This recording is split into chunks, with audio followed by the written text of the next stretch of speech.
And here we're having a program like this. What the program is: definition procedure, my procedure of int a comma float b, and what these two are the arguments here, and int d comma e, where d is equal, d is initialized to 0, and what it means is d is assigned to 0, and e is equal to a, and we are rounding off the b. That means here we are having the floating point, right? Floating point value, so we are rounding off the b. If we are having the condition for d, if e is greater than 5, then you need to print d. This is the given question. This is the given program, and the program, it is a sample program to be compiled. And for this sample program, I am showing you how the symbol table was generated. And see, symbol, token, data type, initialization, right? And my procedure is a symbol here. Just I am taking this. This is the symbol here, and what the token for that symbol? It is an ID, and what the data type it is? It is some procedure name like prop name. And is it initialized? No. Nothing is there to initialize. It does not consisting of yes or no option. Simply it is null. So what the event that we perform here? It is an event of the identifier. The identifier is a procedure name, and what the action that we perform here? The action that was associated with the event is add name to the symbol name. Add name to symbol name. Is it clear now? And now see the next.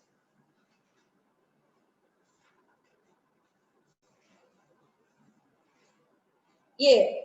Again, I am taking the symbol A. And here the token for the A is ID, and data type is an int data type. And is it initialized or not? It is initialized because it is a function argument, so it is an initializer. So S. So here we are writing S.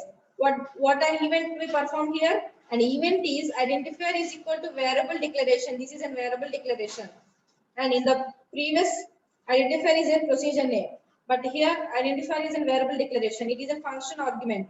It is a function argument. So what the associated action here? The add name to symbol name as initialized. So it is the int is a data type and it is initialized. Is it clear now? Or see the next. B. Again float B, right? So B is the symbol, and what the token for this B? It is an ID, and the data type is an float.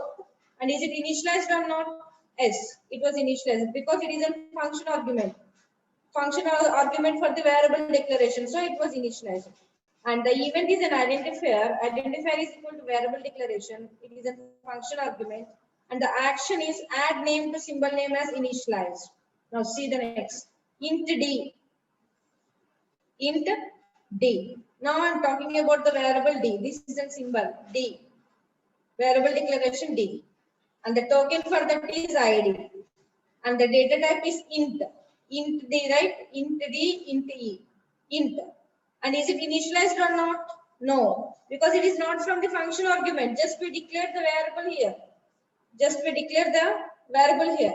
And we need to check it out whether it was already in the symbol table or not. If no, then you need to add the name to the symbol table. If yes, no need to add it, isn't it?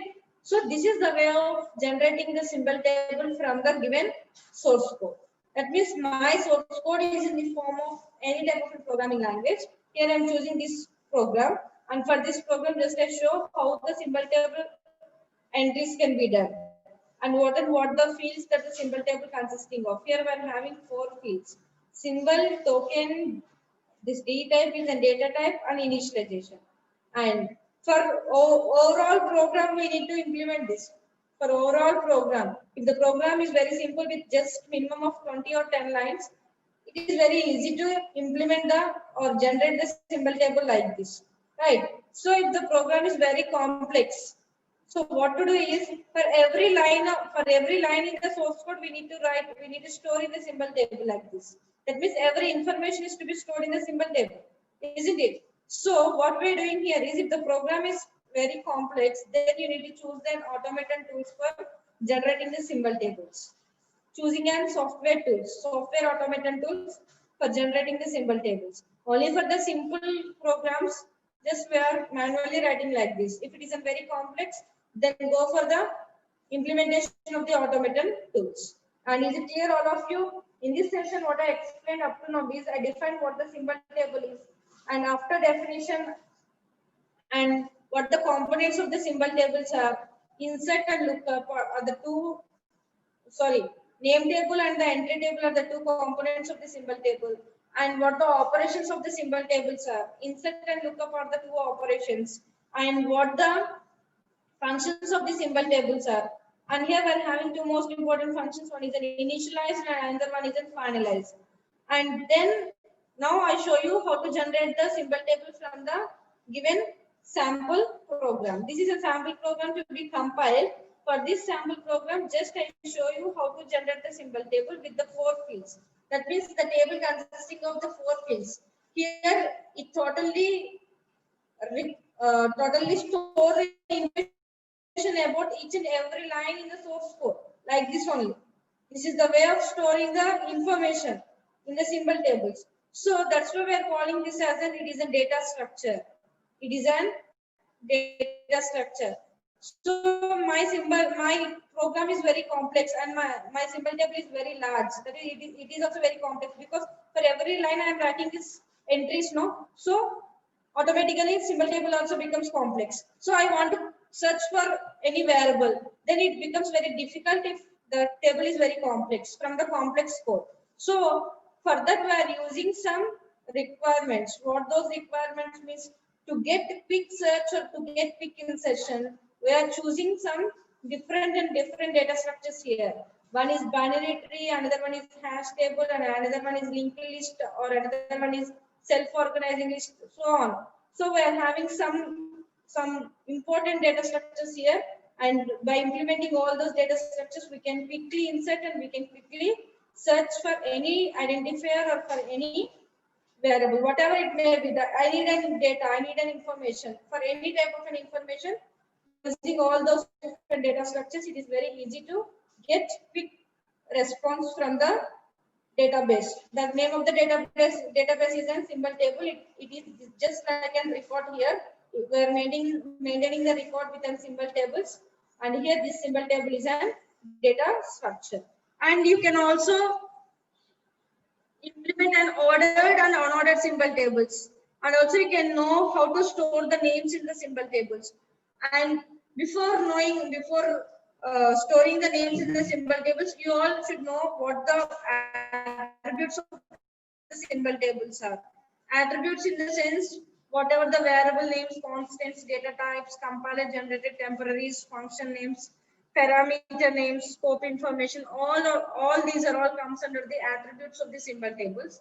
And those we can call it as in the items that are stored, the items to be stored in the symbol tables. What the items that we are going to store means, these are all the attributes of the symbol tables. We are calling them as an items that are to be stored in the symbol table. And you should know how to store the names in the symbol table, and also what the variable length name is and what the pixel length name is, and what the data structures that we are going to use here, and how the implementation takes place. And after knowing about the concepts under the symbol table, then you should know about runtime environment. Runtime environment means what are the issues, source language issues, and by knowing the source language issues and how the storage organization can be done, and how we are going to allocate the storage allocation strategies. Allocation strategies, that is the most important question here. Storage allocation strategies, and there we are having some 4 types of allocation strategies. You need to know with the examples of each and individual strategy and the comparison between those allocation strategies. And then you need to know what is an activation record, and what the structure and block structure and non-block structure storage allocations are. In that, you need to know what the local data and how to access the local names and how to access the non-local names. All these are all most important concepts that are under the symbol table. Just knowing about what the symbol table and what it is, how to represent is not enough here, right? Because total separate unit is for the symbol table. So say how much important is that? How much important is the subphase of the process of compilation? The name of that subphase is in symbol table. So it is the symbol table plays a major role here. With the symbol table only we can maintain the record, right? Without maintaining the record, we can't do anything. We can't retrieve, or we can't update, or we can't modify. If we find out any errors in between, also we can't modify it and we can't update it. That's why we are using the symbol tables for doing all these operations. To perform all these operations, we are choosing the symbol tables as one of the subphase of the process of compilation. So this symbol table is having a major part role in the process of compilation. So what it means is not only knowing about what the definition of the symbol table and what the representation and what the components and operations and functions and knowing about the four fields is not enough here. No, now we are going in depth of what the symbol table is, what the symbol table consisting of, and what the techniques that we are implementing here. I want quick insertion. What I am doing here to get the quick search, what I am going to implement, to get a quick insertion, what I am going to implement. All these things are to be known in the unit number 5 under the concepts of symbol table. These are all the fundamental. Today's session is very fundamental session because just I make you to understand what the symbol table is and what operations are, main operations and main functions and main components like that. But in further classes, most important concepts that we are going to learn, I'm going to discuss most important concepts and making you to understand each and every concept with example. I think you all understand the today's session. And for the next class, what I'm going to explain is about how to manage. That means symbol table management. And before symbol table management, just I'm going to explain about the attributes of the symbol table. Then after making you to understand what the attributes, and then what the ordered structure and unordered, that is ordered and unordered symbol tables are, and then how to store the names in the symbol table. And these are the most important things that we need to know before going to learn about the concept of symbol table management.